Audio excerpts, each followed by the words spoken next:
So let's chant Om, and I think often people don't understand what Om is. It's just the thing you chant at the beginning of yoga classes, right? But the teaching is that Om was the first vibration to come about in the creation of the universe. The story goes that the creator, which is not like a person up in the sky or something, but it's the potential of the universe, the creative potential. So the story goes, the creator opened its eyes and opened its mouth, and out came the sound Om. And out of that primordial vibration, everything else was created.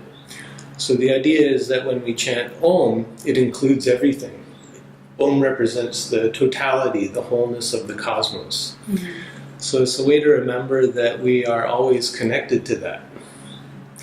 We arise within it, and we're like made up of the cosmos. I just watched a TED Talk this morning. I'm going to have to show it to you later. Okay. It's really good. This woman, she's an astrophysicist or astronomer, I can't remember which, but she's talking about the birth and death of stars and how every time a star dies, all of the atoms that are created in that nuclear fission process of the star get dispersed all throughout the universe. And these are the fundamental building blocks of everything that we see, everything that we are.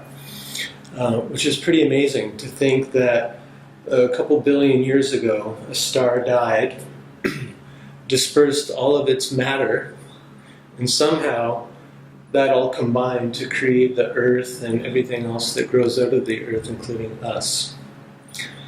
It's pretty mind-blowing. It blew my mind anyway. Yeah, I like and it. So this is the kind of thing that I think about when I chant Om. That initial, from just hydrogen and helium atoms, something happened. And those atoms started to break up and collide and turn into other atoms. And this is where we come from. It's so fascinating. As I won't go on about this too long, but I was at an international astrology conference in May in Chicago, and I went to a talk with a very prominent astrologer named Bernadette Brady, and her specialty is studying the stars beyond the planets. That's a whole other workshop. But what she said was, the Egyptians, who we get a lot of our astrological understanding from, they had a mythology that people on Earth were the product of the dust of stars that fell to Earth, and then they took form in the body. They lived their destiny, and then when their destiny was fulfilled, they rose back up to the heavens and rejoined the stars. So it's interesting that science catches up with these things, but somehow ancient people intrinsically had a sense that we were made of stars. They knew what was up. That's for sure. Yeah. It's nice that science catches up, eventually.